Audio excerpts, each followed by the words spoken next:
Okay, good morning, everyone. I think we can go ahead and get started. We're a little after 10 a.m., so welcome. I'm Christine Padilla. My pronouns are she, her, and I'm a commissioner on the status of women. And I'm the director of Build Up San Mateo County, a county-wide multi-sector initiative aimed at preserving, improving, and expanding childcare and preschool facilities. I'm thrilled to welcome you to Women in Childcare, a vision for empowering women, children, and educators to thrive at work, home, and school. First, a few logistics. We're happy to introduce you to the Whova, a new platform for RISE that provides us with more connection and engagement for this virtual event. I'd also like to point out a few important items. If you want to see a live transcript of what's being said, simply click on the live transcript button at the bottom of the menu. We have this being interpreted in Spanish by Victor Hernandez. Thank you so much, Christine. Muy buenos días. Les queremos dejar saber a todos que vamos a tener esto. Será interpretado todo en español para ahora sí poder acceder el canal de audio. En el botón de interpretación aparecerá un icono de globo o un mundo y en su barra de plataforma aquí en Zoom, y entonces aparecerá un menú y entonces usted podrá seleccionar su idioma. Muchas gracias. Thank you very much. Thank you, Victor. And if you're streaming this session in Whova and want to proceed directly to Zoom, please do. If not, we'll do our best to monitor both chats should you have questions and comments. Okay, we have a fantastic panel. With us today, we have Gladys Lozano, a local family child care provider, the Honorable Giselle Hale, Mayor of Redwood City, Michelle Blakely, Deputy Director of First 5 San Mateo County, and Dayna Chung, Executive Director of Community Equity Collaborative. Now, before we ask Gladys to share her personal lived experience as a provider, let me set the stage with this information, and bear with me. According to the Center for the Study of Childcare Employment at UC Berkeley, the historical and pervasive undervaluing of labor performed by women and minorities in the United States has combined to create one of the most underpaid workforces in the country, those who care for and teach young children. They also report that while the ECU workforce is one of the most underpaid in the country, it's comprised almost exclusively of women. In the San Francisco Bay Area, women of color make up 75% of the ECU workforce.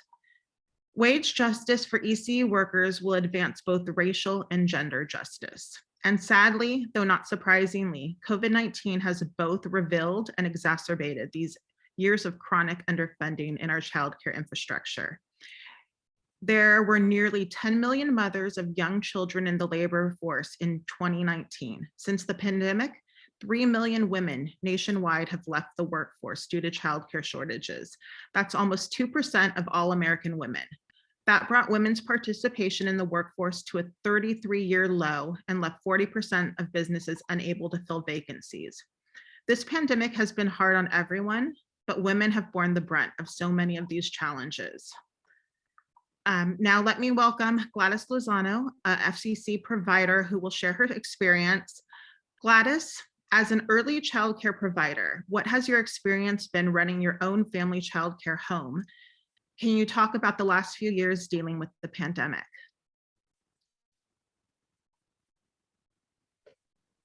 Muy buenos días a todos. Gracias por la invitación. Gracias también por el espacio y el permitirme compartir mi experiencia personal y de alguna manera también ser la voz de todas las proveedoras que nos dedicamos al cuidado infantil.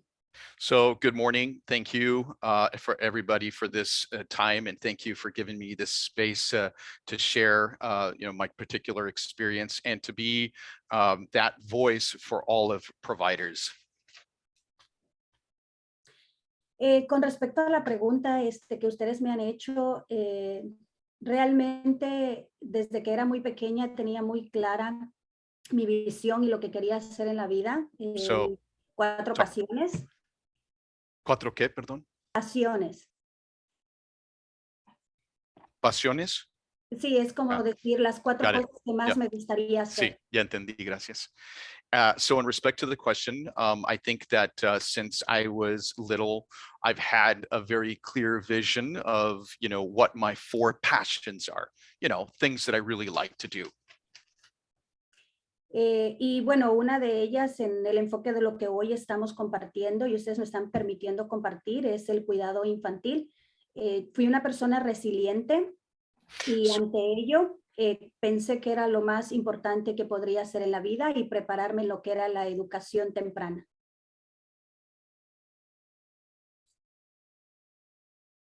Un momento, por favor.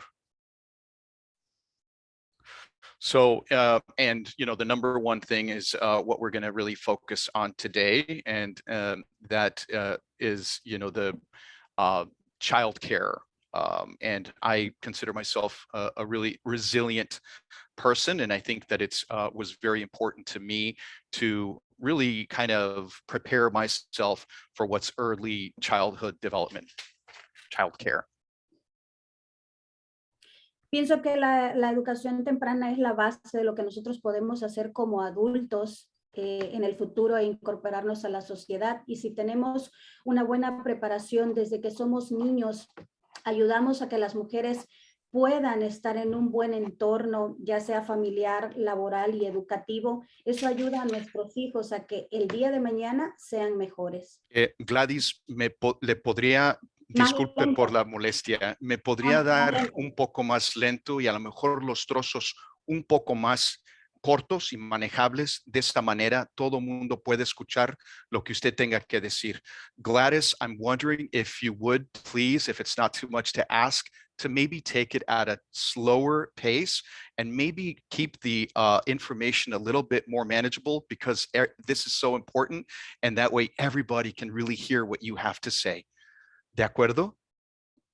Sí, trataré de usar palabras un poquito más comunes. A veces Simplemente vaya un poco más lento y mantenga los trozos de información un poco manejables. ¿De acuerdo? claro que sí. Muchísimas gracias, Gladys. I'm Excelente. sorry for the interruption. Thank you so much. I just wanted to set up parameters.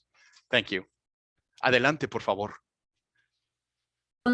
Considero que es muy importante la educación infantil en las primeras etapas para que el día de mañana hayan buenos adultos incorporados a la sociedad. So I think it's very important for early childhood education to kids because it sets them up to be good adults in society afterwards. En mi experiencia con los niños en el cuidado infantil, puedo notar las necesidades de las familias y eso nos ayuda a entender más a los niños. Sabemos que afuera hay tantos recursos que podemos obtener tanto los proveedores como los padres de familia. So with the experience that I've had with kids and childcare, I've really seen the needs of the family, and I seem to really understand the kids better, because as we know, there's way too many resources out there, not just for providers, but for parents as well. En mi experiencia personal, el trabajo con los niños es algo que disfruto mucho y ha sido difícil para mí y para todas las proveedoras la etapa de la pandemia, ¿verdad? Porque nuestro negocio realmente bajó. Yo creo que esto nos afectó a todos y ha sido. So it's been my personal experience that, in working with kids, which is something that I really like a lot. It's been hard for me due to the pandemic because we've noticed our business really drop a lot, and it's affected us all.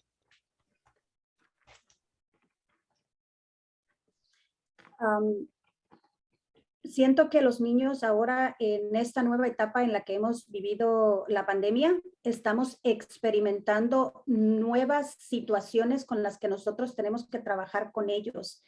Tienen mucho estrés, al igual que las proveedoras. So I feel that kids today, going through the entire pandemic, have really been experiencing this new situation. And so we have also in work, they're going through a lot of stress. Hay muchas cosas que considero que las autoridades locales pudieran hacer por nosotras para llevar el contexto de lo que se dice la mujer empoderada, el cuidado infantil y la escuela. Un momento, por favor. So, you know, there's a lot of different things that I feel the local authorities can do for us in the context of empowering women in childcare and schooling. Y agradezco mucho este espacio para poder ser portavoz de algunas pequeñas cosas que no tan solo yo, sino que el resto de las proveedoras nos quisieran poder decir, ¿verdad? Y expresarles a ustedes.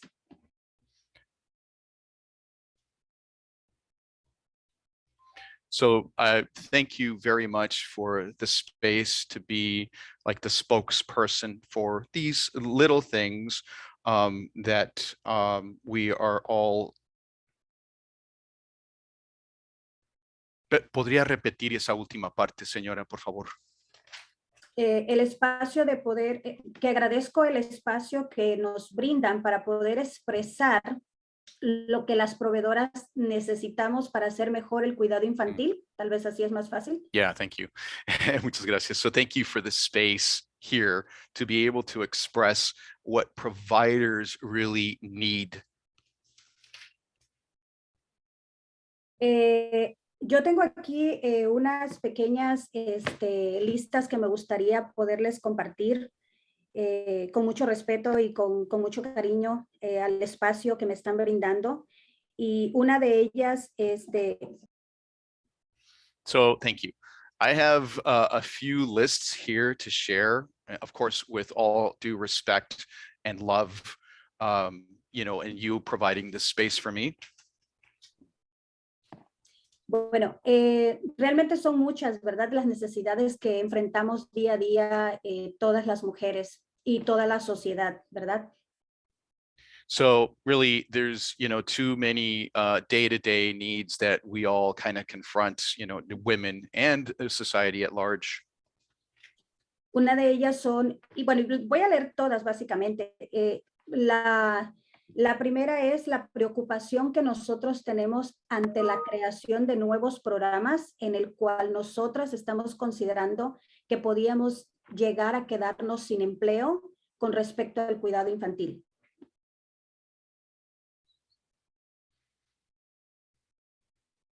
So first one, I'm going to read you all, but basically it's the concern that of the creation of new programs that we want to take into consideration for childcare.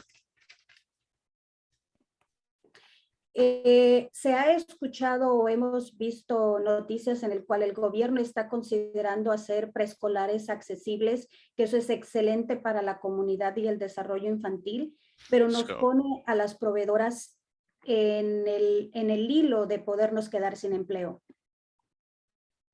So you know, you've heard throughout the news and the headlines that the government is looking to have preschools become more accessible, and we consider that to be good, but it leaves us providers with the concern or possibility of losing our jobs. Entonces se perdería la fase de decir mujeres empoderadas, porque la mayoría de nosotros que somos muchísimas, somos millones de proveedoras, caeríamos en un impacto de desempleo buscando nuevas metas. So in this sense, I mean, you would really lose out on empowering the empowerment of women because, you know, there's millions of providers that basically would lose their jobs, and we would have to reassess our focuses or goals. Me gustaría que pudiera haber algo con lo que pudiéramos trabajar en conjunto. So I would really like maybe something that we can work on together. Otra de las cosas que ya nos refiere más a lo que es las proveedoras de cuidado infantil son los recursos. Another thing that we'd like to consider as child care providers are, you know, resources. La otra es la accesibilidad, que nos gustaría tener sustitutas, puesto que licencia es muy estricto con nosotros. Recursos como programas como los que habían de RAF para nosotros poder tener mejor material para trabajar con los niños, y consideraciones en todos los recursos que podamos tener esa accesibilidad.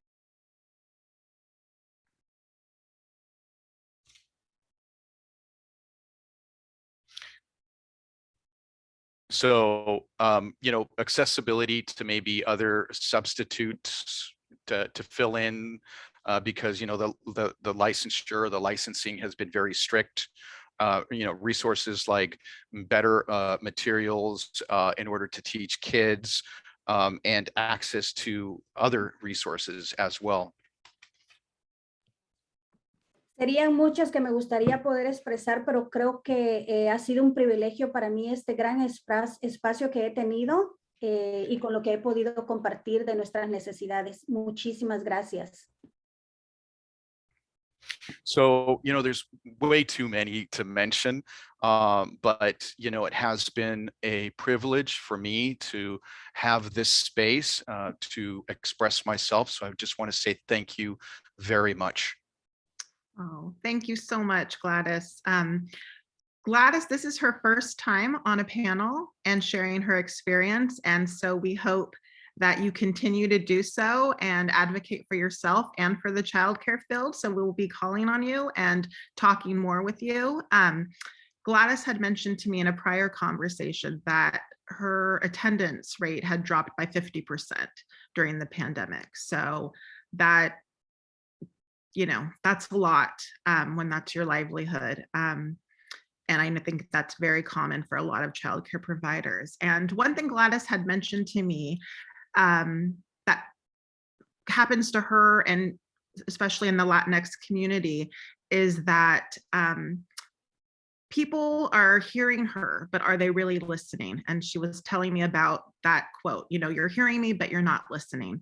And I think that really resonated with me. And Gladys, we're listening to you and we support you. And we'll keep in touch. We will keep in touch. I'm so happy to have you here. And moving on, Mayor Hale, Giselle, after listening to Gladys's experience, what can you do as a local elected official to support child care? Feel free to share any previous work you've done, and how does this impact the local economy? Yeah, well, thank you, Christine, and members of the commission for having me on your panel today. This is a topic that's near and dear to my heart. Of the electeds in San Mateo County, I'm, I think, one of the few that's actually a childcare consumer. I pay for childcare. Gladys, I want to thank you not only for joining and this being your first panel, but for the work that you're doing. I used in-home childcare when my children were young. It's a wonderful form of care. It's a very important form of care, especially for infants. People don't realize that. They think of childcare as childcare centers. But this is a very important form of childcare. And I hope that you think of yourself not only as a care provider, but a driver of our local economy, because that's what you are. I want to start by saying, I'll go in reverse with your questions, Christine, if that's okay. Childcare is infrastructure. This work that you are doing, everyone on this call is doing, this is the work of economic development.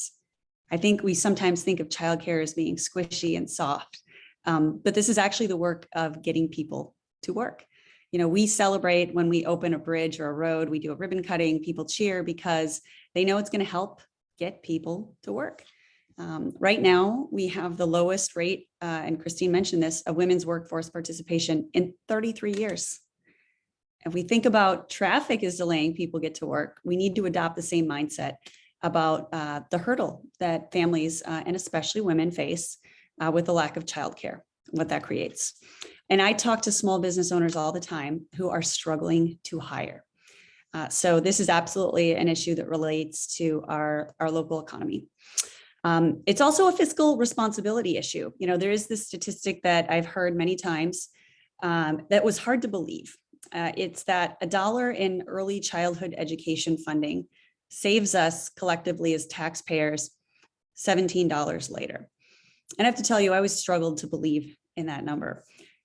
As a mayor of a city that is grappling with the impacts of homelessness, I can tell you that I'm spending those $17 right now to deal with the effects of people who did not receive the proper care and treatment as children and youth and young adults. So we pay. I want everybody to know we pay one way or the other. I would much rather pay to invest in healthy children and healthy families. I'm sure we would all agree with that. So we have to really think about that and our priorities. I want to speak a little bit about what we've done in the county and in Redwood City on this issue. And I'm eager to hear from others too. Always looking to do more on this issue because we are most certainly not done. One highlight that I'll share is work that I did together with Dayna, who's on this call, with Christine, with Heather Hopkins, and with Councilwoman Amarantz Lee of San Mateo, which was, during COVID, we saw as mothers and childcare consumers ourselves, a big problem. And that was, as all of this government funding was flowing from the federal government, from the state to small businesses, childcare providers, a lot of them like Gladys, were struggling to qualify and to access those funds. And you just heard it from Gladys herself. Childcare operates almost like nonprofits, razor thin margins.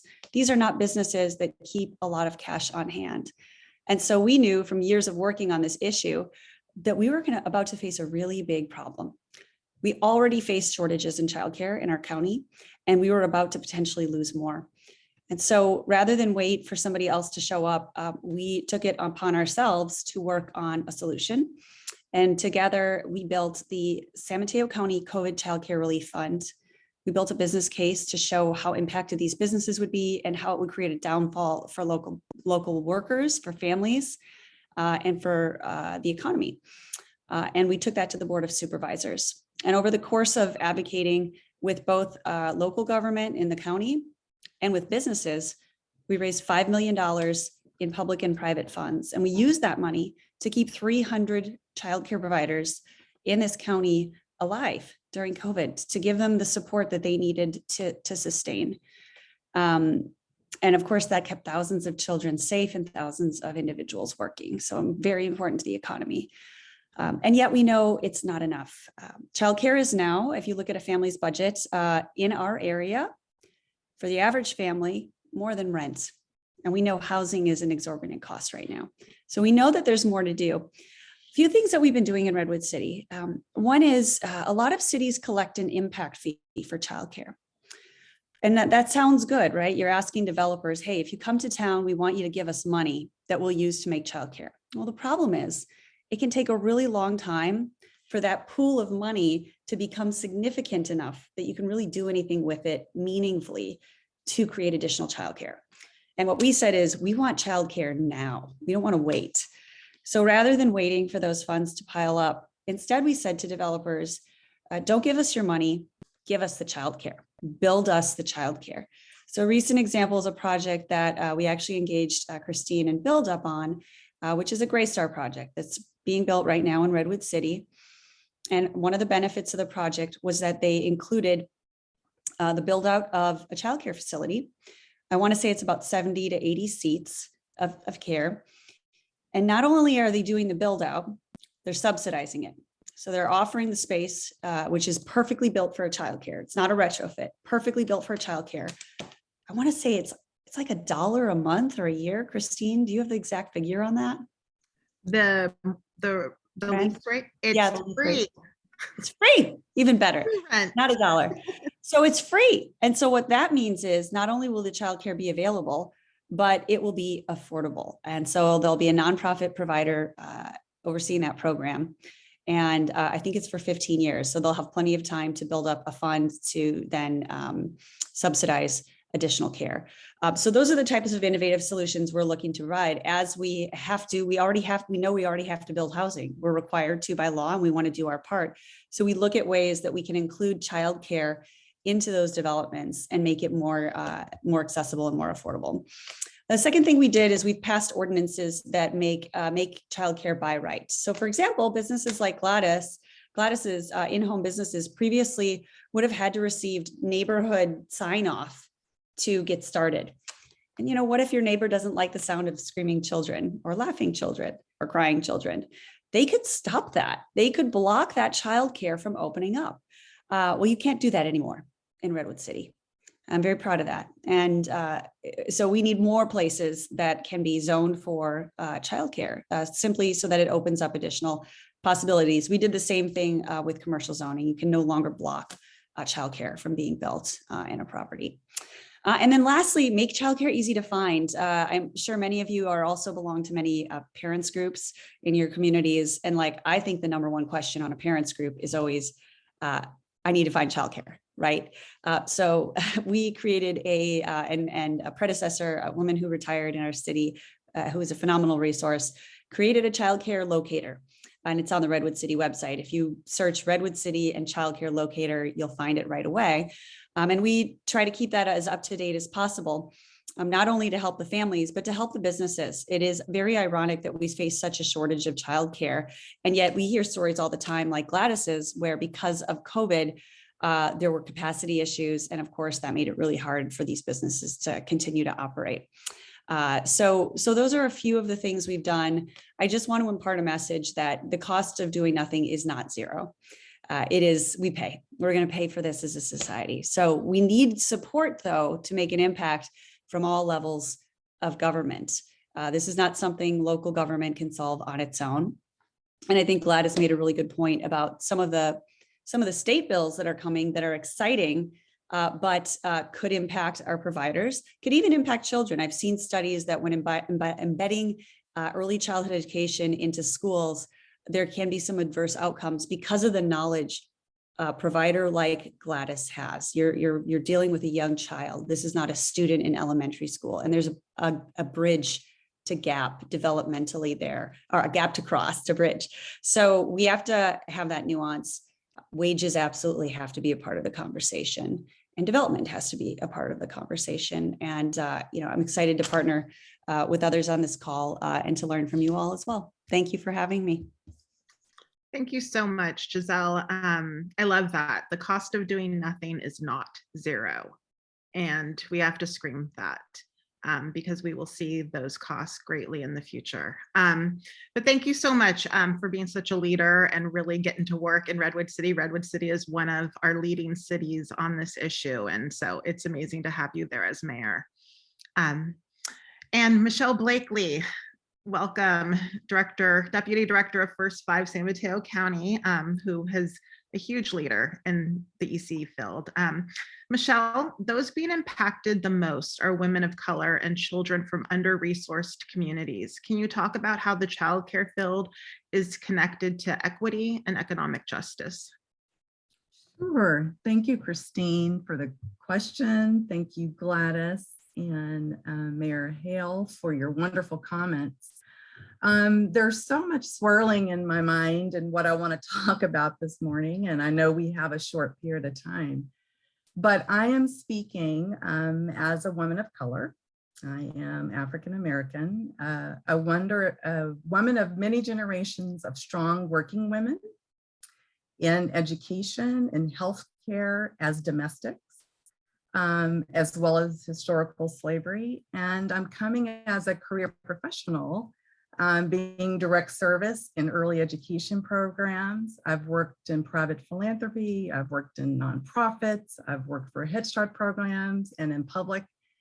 And I think that brings a rich perspective and learning opportunity for me. So I'm speaking from all parts of myself. And I really am encouraged about the movement in the field and also enraged at the same time.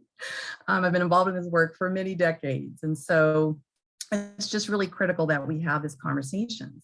So my focus will just be a couple of interesting learnings and opportunities and curiosities that I have about the field that I think will be helpful for all of us as women and as allies to this topic. But I came across this quote that I think Michelle Obama said that speaks to a lot of what we're talking about. And she said that no country can ever truly flourish if it stifles the potential of its women and deprives itself of the contributions of half of its citizens. half of the workforce in San Mateo County and half of the workforce in the country are women, period. And we drive a high percentage of our gross national domestic product, which is basically how our country determines our federal budgets and where allocations are going to go for federal resources and for state resources. So if we are not empowering women, number one, to be the most sustainable, paid at the way that they need to be paid, and fulfilled in a way that makes them do their jobs in the best way possible for our families, then we're not going to flourish as a country. And what's interesting is that this is not new to some of you, I know that, but the United States lags behind most of the developed countries in the world in terms of spending for families, for children, and for our workforce. So child tax credits, you can look at our investments in childcare. You can look at the federal and state investments for paid family leave. You can look at investments for affordable childcare, all of it. We are lagging behind. And to me, that's a travesty. I've never quite understood it. And it's one of the reasons that I continue to work with partners in this field to raise the banner for investing early. One of the things that has also been really, really interesting is to talk a little bit about, and I think this is what we're talking about when we look at the context of childcare related to equity, related to justice.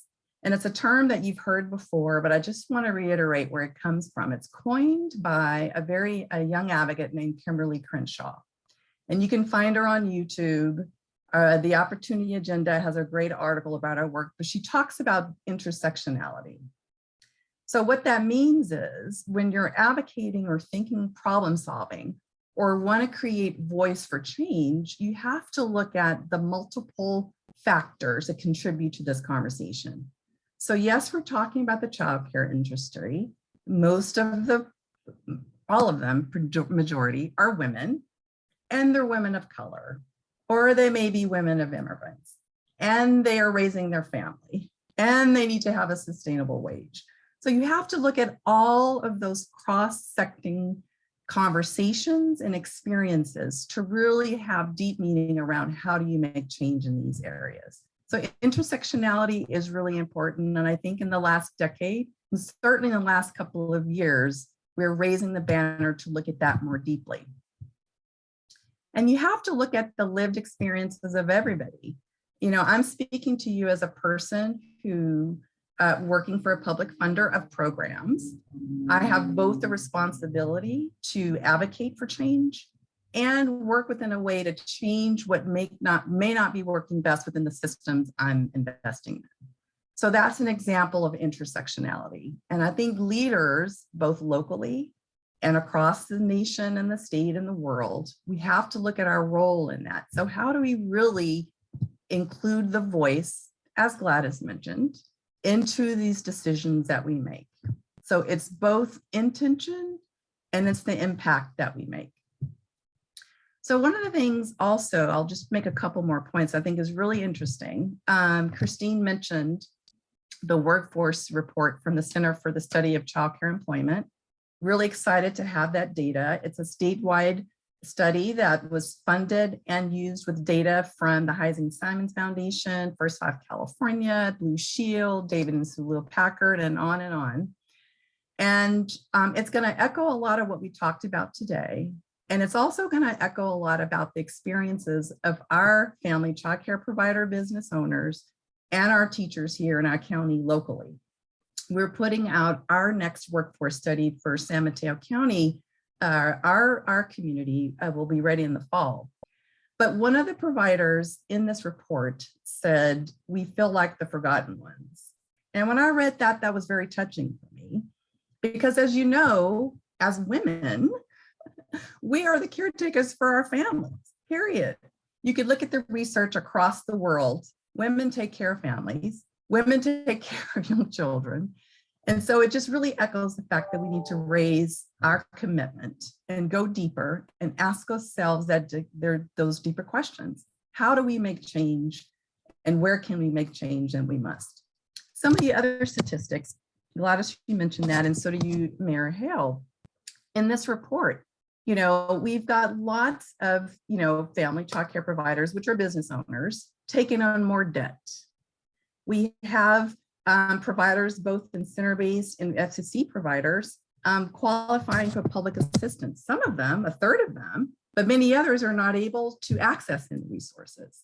We know that there's concerns about food insecurity. We know about stable rent and housing is an issue. It's all there. The data is there. The data tells us. So one of the things that Kimberly Crenshaw talks about in terms of intersectionality and how do we make change is exactly what Gladys mentioned. We bring voice to it. Who are we listening to that are providing input into the decisions that we need to make? How are we looking at data in a very thoughtful way to really make the change? So what is the data used for? Which data is important to which community? Which data may be important for one group, may not be important for another. These are all questions that we need to ask ourselves, really in terms of who's being provided, what we're asking providers to do.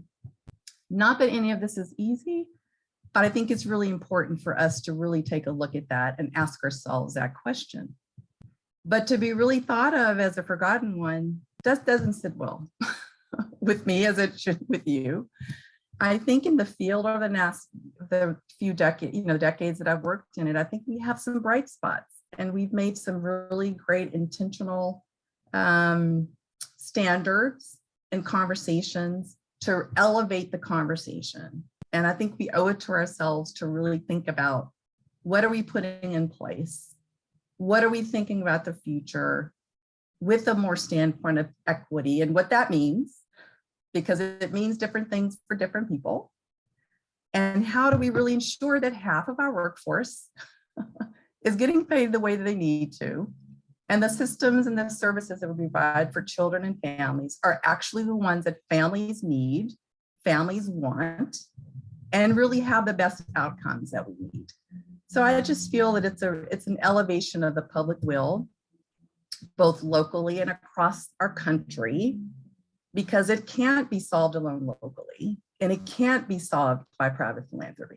It needs to be funded in a way, both federally and from the state and from local, and our own public will to change how we view children and families.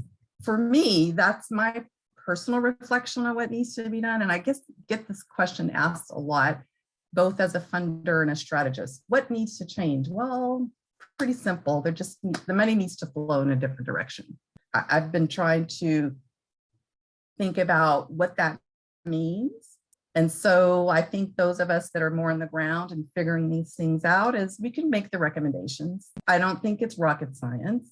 I think the information is there. There's some very good thinking out there, and organizers are telling the message that we need to hear, but we need to figure out a way to change the folks that make the decisions around policies to make that change. And as a culture, we have to value children and families.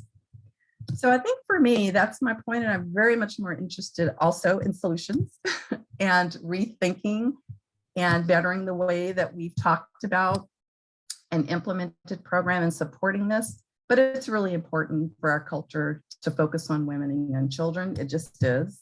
And yeah, I'm looking forward to solutions and any other questions you want to ask me, Christine. But thanks for having me.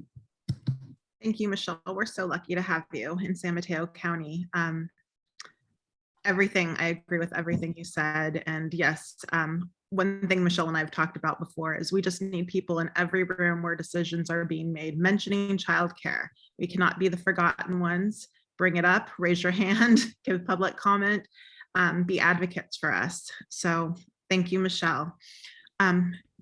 Moving on, Dayna, welcome. Dayna, as I said, is the Executive Director of Community Equity Collaborative.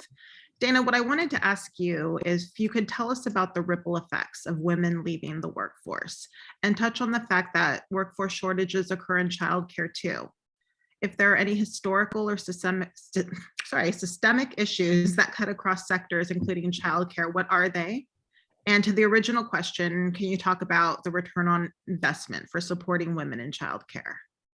Sorry, that's a handful of question. Well, thank you. Good morning. It's my pleasure to be here and be part of this important conversation and to both expand on and underscore some really, really important points that have already been made by the other panelists.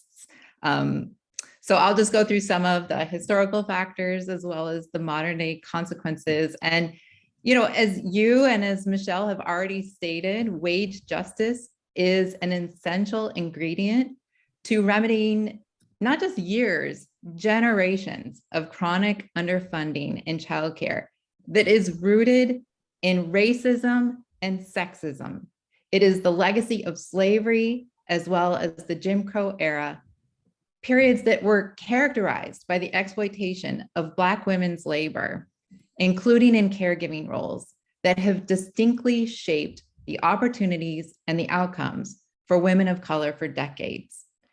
In San Mateo County, studies show that the low wages coupled with the high cost of living are contributing factors to our early educator shortage, which are projected to reach 2,500, that's 2,500 by 2025. That's a lot of teachers to be short in early childhood education. But lest you think that these are just childcare issues, according to Lean In, women currently working full-time in the US make 17% less than men. And among all workers, including part-time workers, the gender pay gap is an alarming 27%. So wage gaps coupled with childcare challenges and more have a significant impact on women at large in the workplace. 40% of businesses right now cannot fill vacancies in part due to the parents who have left the workforce because of childcare challenges. And the present day price tag for mothers leaving the workforce and reducing work hours in order to assume caretaking responsibilities amounts to $64.5 billion per year in lost wages and economic activity. So as Giselle said, the cost of doing nothing is not zero. We know that cost. It is billions of dollars. And throughout the pandemic, no surprise, women have been more likely than men to quit their jobs. And as multiple panelists have already shared, women's participation in the workforce is now at its lowest point in 33 years. On the other hand, the return on investment for policies that increase access as well as educator compensation are huge. And those returns are not just for the individual or for the family, but for the entire economy. Childcare investments have an immediate multiplier effect on the economy. On average, for every $1 that you spend on childcare, immediately you will generate $2 in the local economy. For every new employee in childcare, an additional half job is created in the regional economy. We heard Giselle talk about the costs, and we know that for every dollar invested, the long-term savings is $17. I mean, this is huge. And I could go on and on. There is mountains of data on the short as well as the long-term benefits. It's just simply overwhelming. But I guess to just sum up here this morning, it is both the historic as well as the present day injustices that prevent parents from fully participating in the workforce, holding them back from career and educational opportunities, and placing a drag on the entire economy, especially women. Childcare, it is a women's issue. It is a civil rights issue. It is an economics issue. It matters. We need to not just hear this, we need to truly listen and do something. And that's why I am so grateful to be part of this morning's panel discussion. Thank you so much, Dayna, and for your leadership and your passion on the issue. Makes me happy. And we can open it up to any other questions. If anyone in the audience has any questions or comments, please feel free to let us know. there's any hands. I don't think so. Let's see. Although I'm looking at the wrong view. Okay. So yes, if there's any questions or comments, please let us know. And one of the questions I was also, curious about from the panel was, yes, childcare is getting a lot of mainstream coverage during the pandemic, but how can we make sure the current focus on this issue is not viewed as merely an offshoot of the pandemic, but rather understood to be a societal issue that needs to be addressed and needs to be ongoing?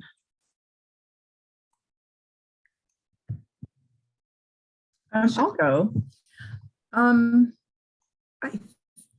I think that's what's going to ensure those of us in this field know that it's a long-term issue. It's just a forever issue. But what I'm especially excited about and intrigued about is the questions that I feel more people are asking. So I think there are more grassroots organizers that have really impassioned themselves around childcare. And I love the questions that they're asking of the business. And I think if we keep asking ourselves those questions, it will continue to be top of mind. Because I think that, as I mentioned earlier, to change the public swell and the public will and the multiple funding that it's going to take for this country to lift up families of young children and babies, then we need people to ask those questions. There's always, as you call it, organizers, the foot soldiers, very important. Raise the banner, absolutely. And then you need people to vision it, and together we make those decisions and change. So I think if we keep asking ourselves those tough questions, because I'm not saying it because it's easy, especially when I think some of you may be on a call who have heard Keisha Nawasa talk. She's a policy director at Childcare R&R at the state level. She talks a lot about interrogating your resistance. So when you hear these things, what is it about us that we think, oh, no, can't be done? And I know that it's hard. And so I ask myself that question all the time. What can we do? Even if it's small baby steps, I don't know. It's just a larger societal curiosity that we continue need to ask ourselves. So I think that will keep it in the main light if we continue to do that. So. Giselle, did you want to comment as well? Yeah, I mean, this is just purely observational. I don't know if this is backed by data or not. We can maybe talk a bit about it, but very simply put, elect moms. Elect moms into positions of power. All of the people I have by and large worked with on this issue that hold public office are mothers. So there is something to that lived experience of knowing how deep the wound is, how difficult it is. You just don't see, even if you look at the current state legislation, it's not being championed by men, it's being championed by mothers who are using childcare right now. So it's a representation issue in part.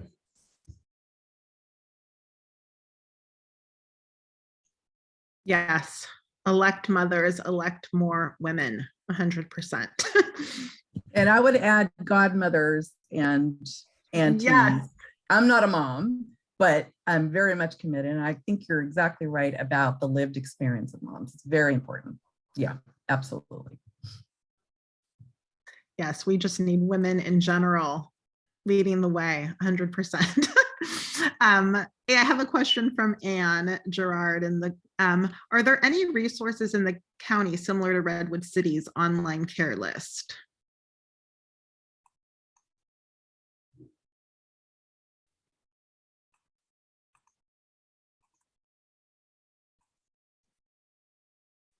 Anyone wants to answer? I mean, I can say San Mateo County's 4Cs. If you go to their website, sanmateo4cs.org, there are lists there that you can look at, as well as, see how many spaces are open to find childcare. But it is sort of just getting all of that information out to the public, because I think a lot of people are still very confused when they try to figure out how to find childcare. So a lot of the nonprofits who do the work, they still need more resources and more advocates to kind of spread the word about the resources that are available.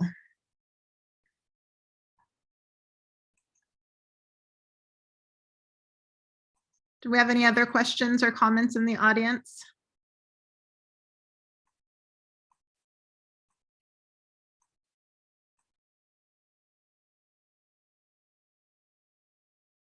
I see lots of childcare advocates. I see Casey Finch, who's actually working on a development that will have childcare. So we have some great folks who are helping lead the way. My other question would be, what do you see as the next big areas of focus to improve both quality and access to childcare?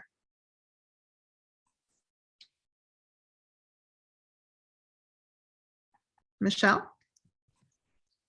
I think it was mentioned earlier, I think the deeper conversation around the mixed delivery system that's needed for children and families in lieu of transitional kindergarten and universal preschool, absolutely. And shoring up where infants and toddlers and babies are, which are in family childcare homes and family-friendly neighbors. And I think that's a lot. As I said, it's a societal question. Where are we going to place the value in that? And one of the things I'm looking forward to is sharing with the larger public through our local childcare partnership council, the County Office of Education and First Five, on behalf with Congressman Jackie Spear, asked us to do an economic impact report on what would it take just in little San Mateo County to have universal infant toddler preschool services in a mixed delivery system, and a little bit about the experiences of our family childcare home-based providers. And so it's a really interesting report. Wait till you see the numbers. It's going to be mind-boggling, but the numbers are what they are for cost modeling. And so we're looking forward to sharing that, to talk about, here's just what it takes. Just have the conversation, and we need more of that information to drive home some of this advocacy that we're talking about. But I think infant toddler support, as you guys know, and mixed delivery system for families. Not every setting is going to work for every family. And we've got providers been doing this work for 30 years that are experts in the field who need to be valued for the contributions that they can make to children that are separate from or different from what traditionally been viewed in certain, in certification for districts. I think that's a very large question we're going to have to be talking about. Who's working with the 4-year-olds and who's working with the 3-year-olds? It just is. So Thanks, Michelle. Dayna and then Giselle.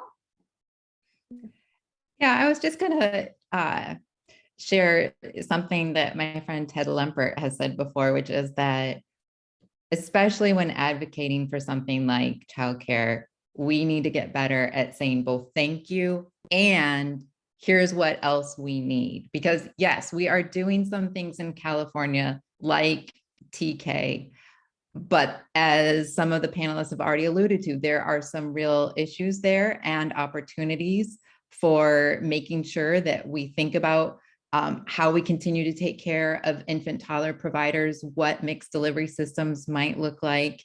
And, we also have to keep pushing our leaders at the federal level to go back to the drawing board with some of the ideas from Build Back Better, because this work that's been done, it is nice, but is nowhere near sufficient.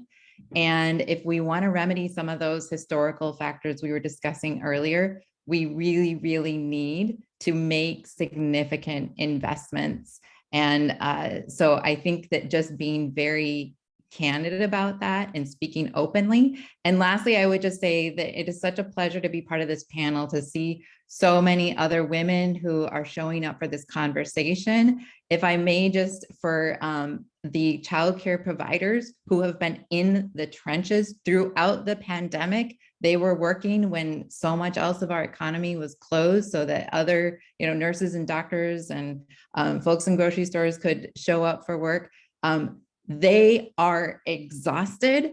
And so we need to have allies and advocates who are not just from the early childhood sector, but we need women who are participating in forums like this one to go stand with them and to make sure that childcare is essential is a message that everybody is articulating, because I think then we will start to see some change.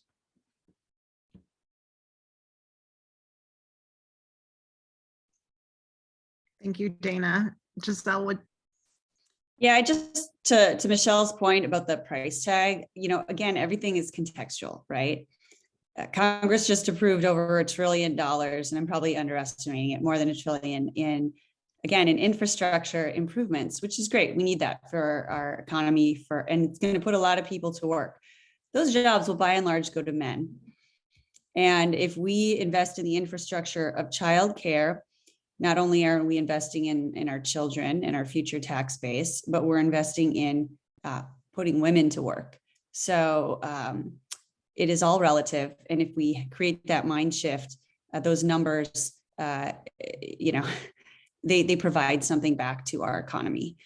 So I think we shouldn't have the sticker shock. It's a necessary investment in our society. Agreed. It costs what it costs. And it's interesting because when people see a price tag for childcare, yes, their eyes widen, but they don't necessarily blink when they see that same cost for something else. And that has to change. We're coming to the close, and I just want to thank all of our amazing panelists and community members who have come to support this session. Thanks to Carolina and Anne and Noelia and Victor for helping to pull this session together. We're so grateful for your time and hope to keep working to raise awareness on this vital issue. And for those of you who are sticking around for the day, please join us for our 4 p.m. keynote with Lan Fan. She's the CEO and founder of Community of 7. Lan is considered to be one of the leading global experts on membership and community development, speaking at renowned venues such as the United Nations, South by Southwest, and consulting with CEOs and C-suite executives. Her conversation will be with writer Li Wen, talking about her life as a child of immigrants to attending Ivy League universities to now going beyond, finding a seat at the table and creating her own space while encouraging others to do the same. And one thing